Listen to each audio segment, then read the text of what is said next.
শীতের সিজনে বাঁধাকপির মুচমুচে বড়ার রেসিপি আপনারা কম বেশি নিশ্চয়ই সবাই ট্রাই করেছেন। তবে আজকে বানানোর পদ্ধতিটা মনে হয় সবচেয়ে সহজ, বানাতে সময় আর উপকরণ দুটোই কম লাগে। আসসালামু আলাইকুম প্রিয় দর্শক, দেখছেন টেস্টি বাইট। তাহলে চলুন রেসিপিটি শুরু করা যাক। প্রথমেই লাগছে বাঁধাকপি। এখানে আমি 250 গ্রামের মতো নিয়েছি। খেয়াল রাখবেন কাটার আগে যেন খুব ভালোভাবে ধুয়ে নেওয়া হয়। এটাকে খুব মিহি করে কাটতে হবে তা কিন্তু না, ব্যাস রেগুলার নিয়মে কুচি করে কেটে নিলেই হবে। তারপর দিচ্ছি 1 চা চামচ লবণ। এবার লবণটা খুব ভালোভাবে মাখিয়ে নিয়ে 10 থেকে 15 মিনিট এটাকে রেখে দিতে হবে।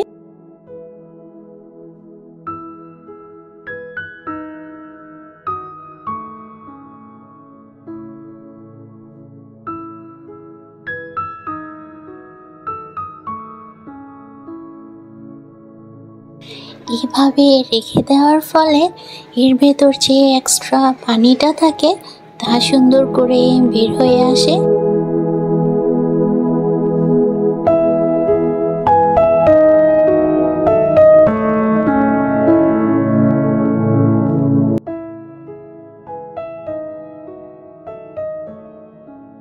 আর বাঁধাকপি থেকে সবগুলো এক্সট্রা পানি বের করে নেওয়ার পর আরো অ্যাড করছি 100 গ্রাম পেঁয়াজ কলি, যেটা শীতের সময় সব জায়গায় অ্যাভেলেবেল পাওয়া যায়। তারপর লাগছে 1 কাপ পেঁয়াজ, সাথে ঝাল খাওয়ার রুচি অনুযায়ী কাঁচামরিচ, বেশ খানিকটা ধনেপাতা কুচি। এবার টেস্টটা যাতে আরো চমৎকার আসে তার জন্য কি কি ইনগ্রেডিয়েন্টস দিচ্ছি সেটাও দেখে নিয়েছি। 1/2 চা চামচ লবণ, যেহেতু আগেই লবণ দেওয়া ছিল সেক্ষেত্রে লবণটা একটু বুঝিয়ে দিবেন। রং আর স্বাদের জন্য দিয়েছি 1/2 চা চামচ হলুদ গুঁড়ো, 1/2 চা চামচ জিরে গুঁড়ো, গোটা ধনে গুঁড়ো দিয়েছি 1/2 চা চামচ। এছাড়াও চাইলে গরম মশলাও ব্যবহার করতে পারেন। আমি ঝালের টেস্টটা ব্যালেন্স করার জন্য দিয়েছি 1/2 চা চামচ চিনি, এটা অপশনাল, আপনারা না চাইলে নাও দিতে পারেন। এবার বাইন্ডিং এর জন্য দিয়েছি 1/2 কাপ চালের গুঁড়ো, সাথে 3 চা চামচ ময়দা।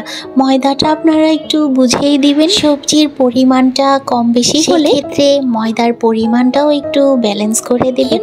আর এটাকে আপনাদের ঠিক ততক্ষণই খুব ভালোভাবে মিশাতে হবে যতক্ষণ পর্যন্ত না সবগুলো ইনগ্রেডিয়েন্টস খুব ভালোভাবে মিশে যায়। যাতে আরো ভালোভাবে সহজ হয় তার জন্য চাইলে আপনারা এখানে ডিম বা সামান্য পানিও অ্যাড করতে পারেন। মেশানো হয়ে গেলে চেষ্টা করবেন সাথে সাথেই ভেজে নেওয়া, যেহেতু ভেজিটেবলস দেওয়া আছে। মাখিয়ে খুব বেশিক্ষণ রেখে দিলে ময়েশ্চার বেরিয়ে যাবে, এতে করে বড়ার শেপ যেমন ভালো আসবে, টেস্টটাও খুব বেশি মুখরোচক হবে। চেষ্টা করবেন প্রসেসিংটা করার সময় আগে থেকেই চুলায় তেল গরমে দেওয়া।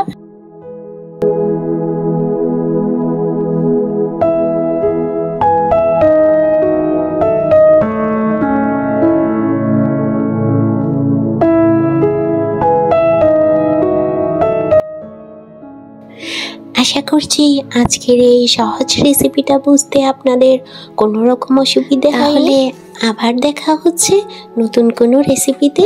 ততদিন পর্যন্ত ভালো থাকুন, সুস্থ থাকুন।